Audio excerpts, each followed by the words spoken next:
Sanghalese?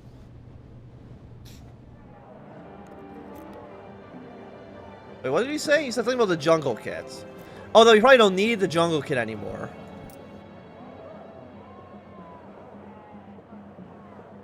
Desert Traveler, Desert Traveler. I get, you know what? I know we just sold our Desert Traveler, but we're now kind of back there.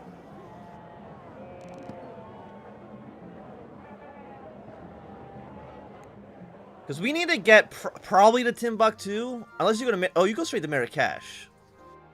That's the route I want. Anything else is kind of meh. The Car's most regional port positions advantageously for European and transatlantic trade.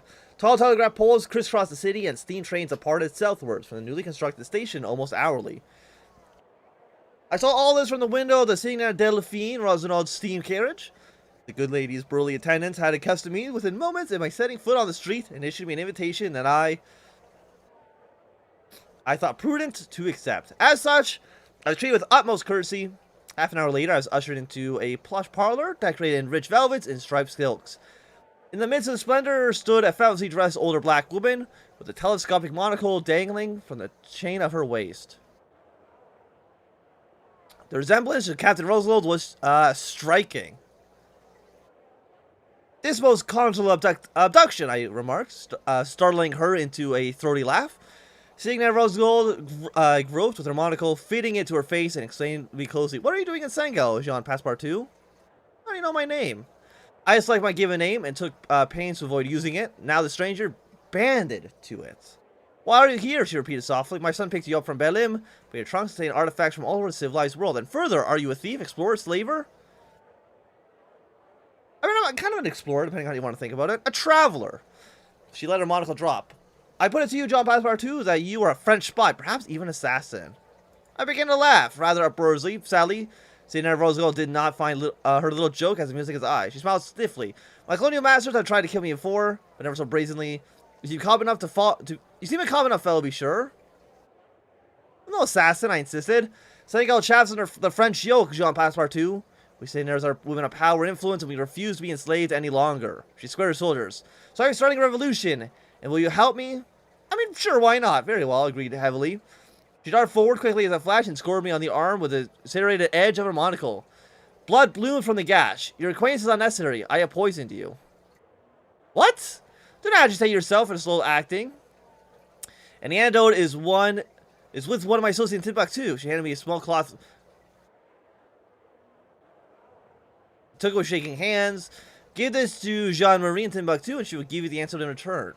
She fixed me with calm glaze. "You will die if you do not comply. Do not doubt my words." "You really are mad," I said wonderingly. Senator Roosevelt shook her head sadly before gesturing to her attendant to take me away. "I'm a human like yourself. Push desperation. Do not fail, John Passepartout."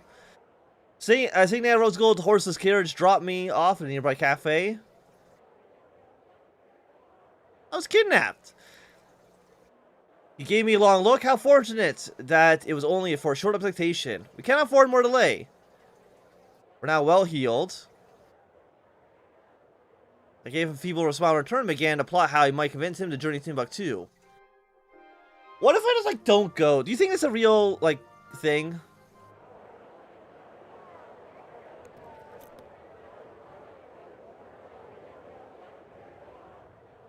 Why do I feel like she's lying to me? We're never going to go here.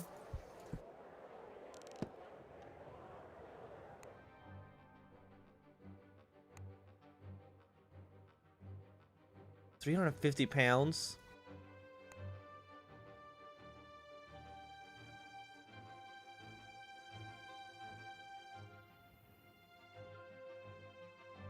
Okay, well anyway, let's spend the night. I began to feel a little feverish, though perhaps it was my imagination. Surely seeing that Roosevelt was bluffing with the poison. I spent the night, spent a few hours walking around, and found a cheerful Egyptian youth who lost a purse. Which I helped find, and who then, in between fits of laughter, told me that you could pick a perfectly ground glass of cortium, and I will sell for fortune in Badar Abbas. I thanked him, and he laughed and went about his affairs. Oh, I'm not even allowed to go over here anymore. I have to go to Timbuktu. That's not what I wanted to do. I'm gonna let you know I wanted to go to Marrakesh right away. What choice did I have? I convinced Monsieur Fogg I had heard of a great airship factory in Timbuktu creating new fast prototypes, and he was instantly keen. Senator Rosegold came to see us off herself. She was scripturally courteous, firstly considering she had poisoned me in her drawing room the previous day. Coerced me into playing her errand boy. Monsieur Fogg waited for me to introduce her to him, and so I, of course, replied, Monsieur Fogg, this is a most formidable creature. Signal Delphine Rosegold. She looked rather surprised at my charitable description. I am giving you the use of my personal gyroid. Do not get fancy, do not crash it, and do not tarry. And it would not be. She gave me a point to look. Healthy to delay. The Robin's blue egg gyrodone was rather a winged boxcar with angled rotor blades affixed above the canopy. I ignored explanations, and the controls most pointedly and chambered into the pilot seats. Are you quite certain that you can fly this gyro in Passport 2? Monsieur Fogg asked. I'll find out, I suppose, I shrugged. Okay, he didn't like that answer, but not a big surprise. You have a knack for these things, he allowed after a moment. His words proved prophetic. We lifted into the air with a smooth arc, and we were soon on our way.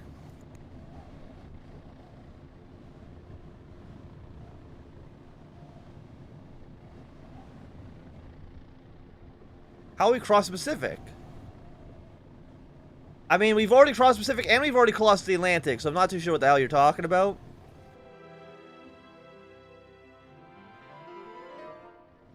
The journey went smoothly. I could feel the poison coursing through my veins, making the vision slip and tilt.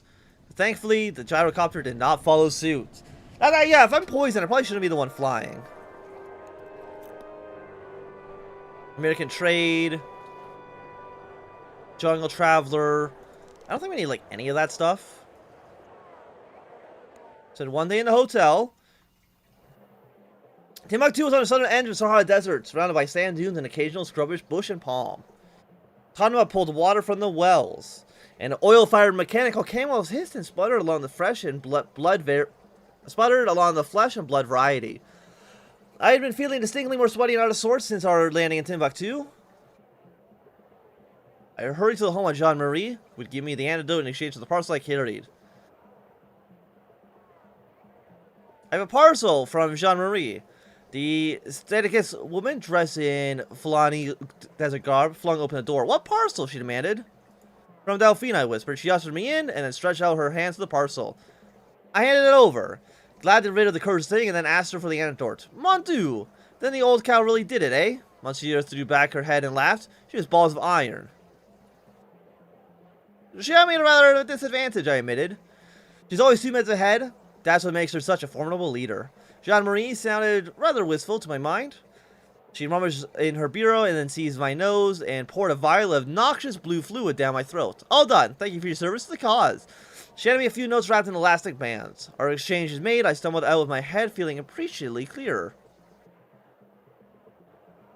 I wanted nothing more for this appalling city, but I did not have a route for leaving. I approached a trader. Sipping a small cup of thick, sweet coffee. My master and I are looking for a passage north, I said in French. London, his eyebrows raised. Then you want to head to Marrakesh. Yeah, I mean, I do want to go to Marrakesh. My friend Khalid is setting off later this afternoon. He can take you for a price. I thanked him and hurried back. I got £1,000. Oh, did they pay me? Oh, that's nice. But you're going today, which means I need to leave, like, right now. Arrives tomorrow. You said it arrives at this afternoon.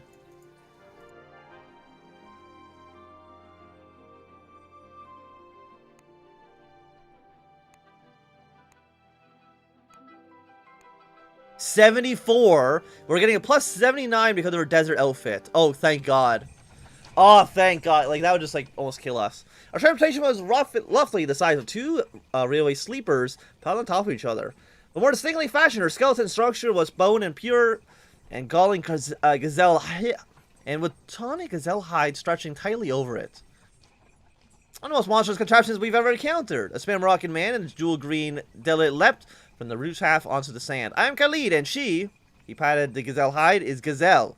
A Persian prince gifted her to Madame Dalio.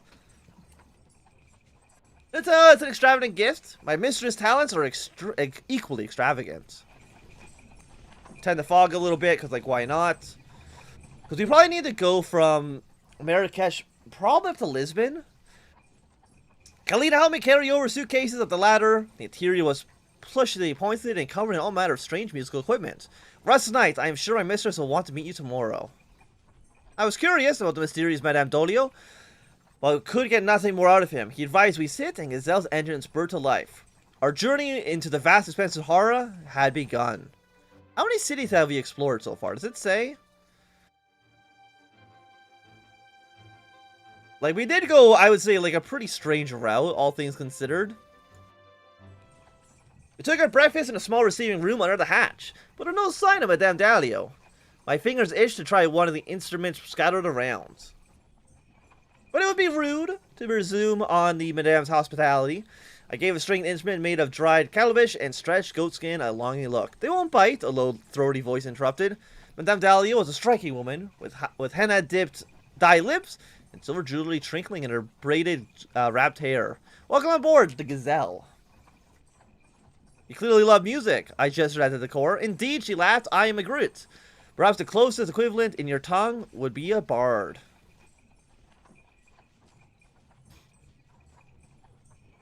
Oh, can you teach me?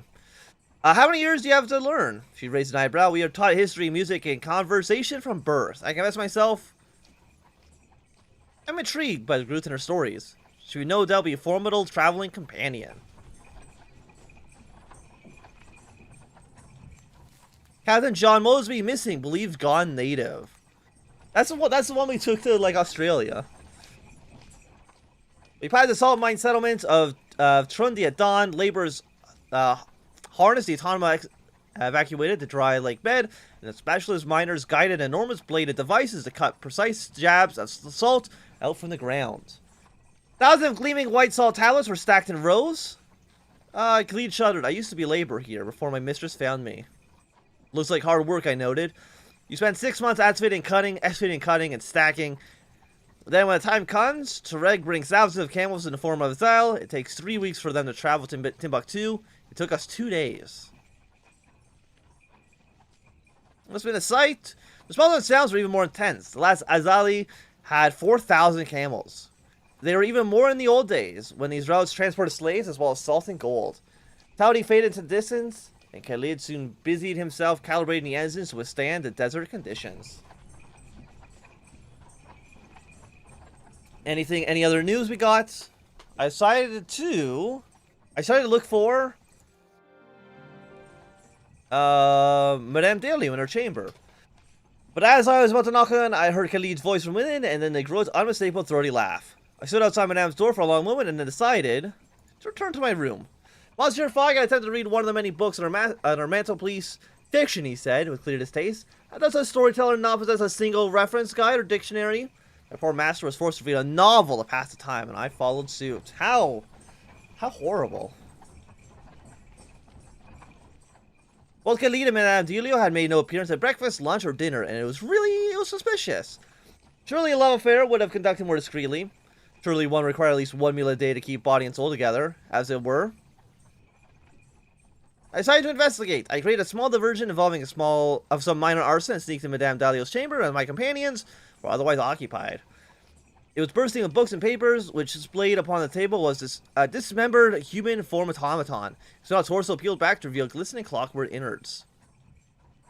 I looked at his face. Thinly beaten copper was molded onto his sinuous lips, high cheekbones, and a fine jaw. The automaton opened its eyes and looked right at me. Hello, it said in Madame Dolio's voice. Who are you? Passepartout at your service, I replied automatically, voice shaking. I am Atosio. Are you a friend? Or are you a friend of my mother? Yes, of course. Atosio began to shake. Her mainspring wound and unwounded like fist. Her mainspring wound are wound and unwound, like a fist clenching and unclenching. Piece of clockwork clattered the floor. Where's my mother? It's cold. I'm cold. I'm cold. I've read about Madame Dolio, who paled at my news. You'll talk about your prying later, she hissed. Do we have to? Look, we're already there. So you have met my daughter, Madame Dolio said calmly at breakfast. Monsieur Fogg had already retired to read the paper in the room, and it was spared. I'm sorry. Sorry. What use is it to be sorry to me? Her voice was laden with bitterness. I saw dark circles in her eyes. I cannot have children, so Khadila made her. I am teaching her how to be a Gruit, so my people's stories will not die with me. How long have you been teaching her? I asked cautiously. She's 10 years old. I engraved her shard myself.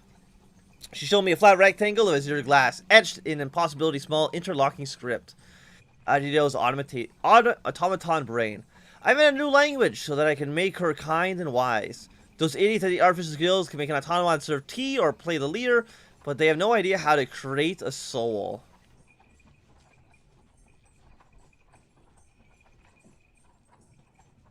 You think you're better than the entire Artificer's Guild? I challenged. One woman and a storyteller rather than an engineer. I had a very personal motivation. She handed me a glass shard. This is Antzua's old brain. Take it as payment for your silence. The Artificer's Guild will pay handsomely for it, I will sure. I would never tell, I said stiffly. I do not want my daughter picked apart and studied. The guild can be merciless and single-minded, but so can I. Dalio smiled thinly, and remember your promise, Passepartout. Do not betray my child. Oh, Lisbon. Yeah, well, let's sell this child's old brain. We reached the walled city of Marrakesh by the early evening. Khalid stopped Ghazi and a fair walk from the city gates. Do not let large Anthnwam into the city, she said sadly.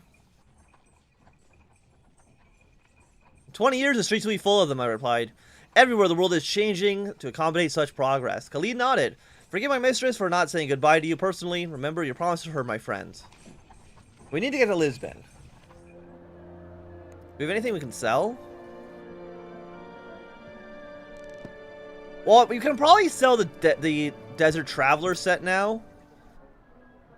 Seeing as 400 in Lisbon, khaki shorts, and cold compress? No. Not driving goggles. You? Yeah. Because we don't really need... How much does a Buddhist 2 sell for? 120? I think I paid like 280 bucks for it. When we sell like 2,000 pounds. We gotta figure out how to get the hell out of the city, though. We can go to Tangier. But I don't know if I don't want to go to Tangier. I want to go straight to Lisbon. Though no longer the Anthu capital, Marrakesh is a city touched by glory. Enormous fortified walls encircle the old city, with trading settlements clinging to the outer ramparts. Foreigners have been barred from the city without the Sultan's express permission till only 12 years ago, but is now growing rich off European trade. I made friends with a young city guard patrolling the vast gardens and countryside of the Baha Palace. He was clear-eyed, nervous man with the name of Jamil. Have you ever, he asked, been in love? It depends on what you mean by love. He squinted at me. Love, he declared incredulously. When you're to give up anything to make somebody happy, when their happiness matters more than your own? Then yes, I have, I said. But I did not elaborate. Jamil looked at his leather boots for a long moment. I'm in love with my commander, he said with a rush, dragging his eyes up to mine. Do you think I should tell him? How does he feel? I do not know, I replied wildly. Do you think it's possible for a man to love above his station, to defy social convention? It is difficult, I said honestly. There are many rules and boundaries of human making, and transgressing them will have consequences. I only know, he said, his voice desperate, that I love, and that denying it is an impossibility as admitting it to him. Jamal shook himself suddenly. You were the first person I ever told this to. How strange it is. I thank you for listening. Look, can you tell me how to get to, Lisbon? But first, I gotta go to the washroom, so I will be...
I didn't realize I had my the game running the whole time.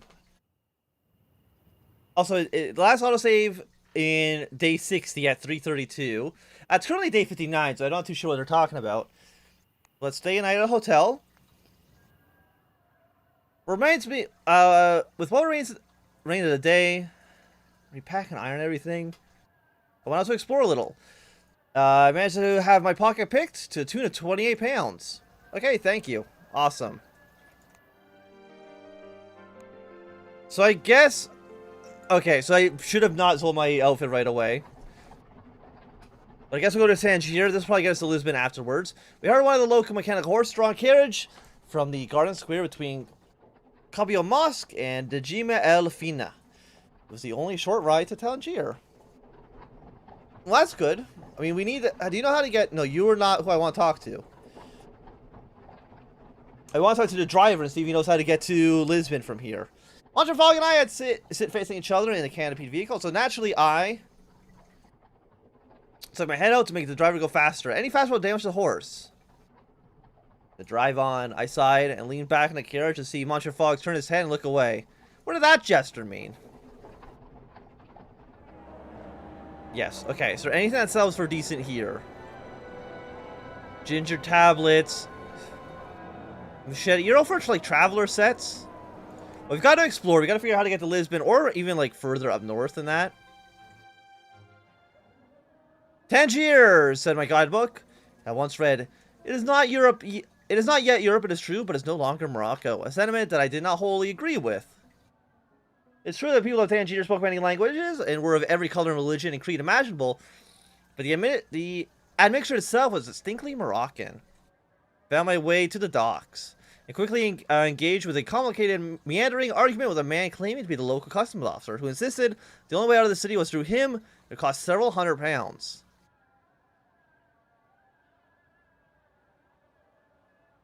I paid him nothing and attempted to walk away, but unfortunately, he really was the customs officer and was capable of arresting me, which he probably did.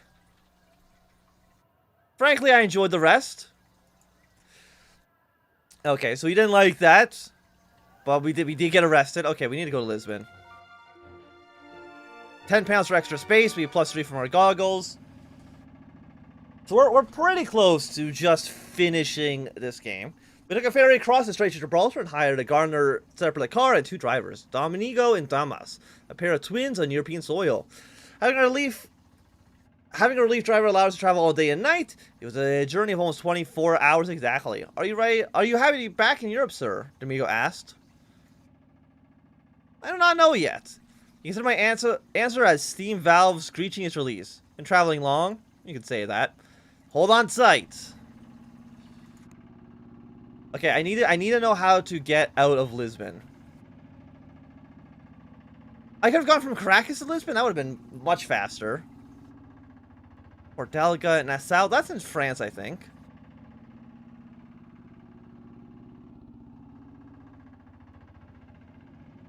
Very good spies. What about to Caracas? Okay, so you know nothing. Oh, you go straight to London. Oh, well that makes my life so much easier.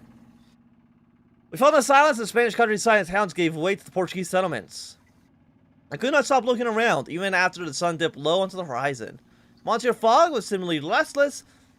It should have been familiar and comforting, but after such a long trip abroad, I looked upon the villages and trees of Portugal as a foreigner from a strange and distant land. Our journey had changed us both, my master and I, that much we cannot deny. And at the end of sight, we had a few days to spare. We reached Lisbon, the light of dawn reflecting off the Atlantic. The city rose before us like a dream. Okay, so let's sell the shard. European airship. But I mean, how much does it cost to go to London? 310. It leaves tomorrow at noon. Well, at that point, I might as well just kind of sell everything, right?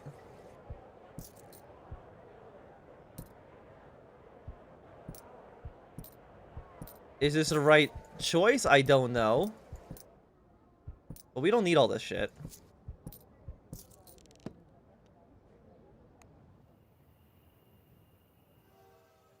In Lisbon, we sat down to dine in a charming little restaurant with views across the Iberian coastline. The maître d'hôtel came over to our table as the waiter brought us aperitifs. "Senors," he cried, wringing his hands, "I have a great favor to ask." "We were just leaving," I declared quickly, rising to my feet. Monsieur Fogg looked somewhat put out by my abruptness, but a matter of speed was foremost in his mind. We left the restaurant without further discussion. Day 62, Monsieur Fogg murmured at the night of his sleep. And some distance yet to travel. Did we have some distance yet to travel? We're just going to London now. We left Lisbon on board the Madrid Deuce, an old Tours Credivo airship with a belly full of Argentine oranges and early season cherries. It smelled of ripe, fresh fruit, would no doubt tantalize me for the duration of our one-day journey to London. Adventurer Foggy expected back shortly. We've done it. Monsieur Fogg looked over the observation deck windows with a perfect calm, and there was no reason to be concerned. We were safely within our 80-day window. We could not wait to stride to the Reform Club and claim our prize. I spent the remaining time embarking on writing of this account. Though I found already the details of our early adventure had grown vague and indistinct. We tethered his airship at Hyde Park, and felt for the first time in 62 days the feel of English soil under our shoes. At long last, we returned to London, and good time to win the wager.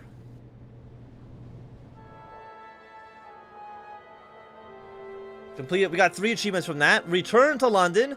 I seized my master by the collar and threw him into one of the steam carriages idling at the banks of Serpentine Hyde Park. "To the Reform Club!" I shouted, throwing 50 pounds at the driver as to induce the speed. You'll have another 50 when we arrive. Now drive. There's no need for such unseemly haste, part 2, my master noted, but I was a man possessed. The streets of London seemed quaint and old-fashioned as they flashed past my well-traveled eyes. The carriages are mostly horse-drawn, and gas lamps rather than electrical lit our way down as we raced towards Pall Mall. The carriage barely shuddered to the steam hissing stop before I dragged my master from his seat and set up his steps the imposing doors of the Reform Club. I released him only when we reached the great saloon, where my master's erstwhile friends stood in their chairs, gasping in the attitude of great shock. "Monsieur Fogg!" Only straightened a little and said in a calm voice, "Gentlemen, here I am." The room erupted into cheers. Where did that crowd come from? As they followed us inside from the street, I had scarcely noticed. I realized, as though a spell was suddenly broken, that we had succeeded. My master had won £20,000. With the 4,000 we began with, the debt built up from the banks along the way, and our remaining funds, it was a profit of over 18,000, hardly a meager sum. My heart began to beat again, and for the first time, I saw for the first time the granite tiers of the Reform Club, which I no doubt remained untouched since the foundation some 30-odd years ago. The most advanced piece of technology within was a guided clock set upon the mantelpiece. A few club members were muttering about the impropriety of aligning in front of the club from a steam carriage. I pushed my way through to Monsieur Fogg, who had nearly been swallowed by a congratulatory crowd. "You've won the bet, Monsieur," I told him,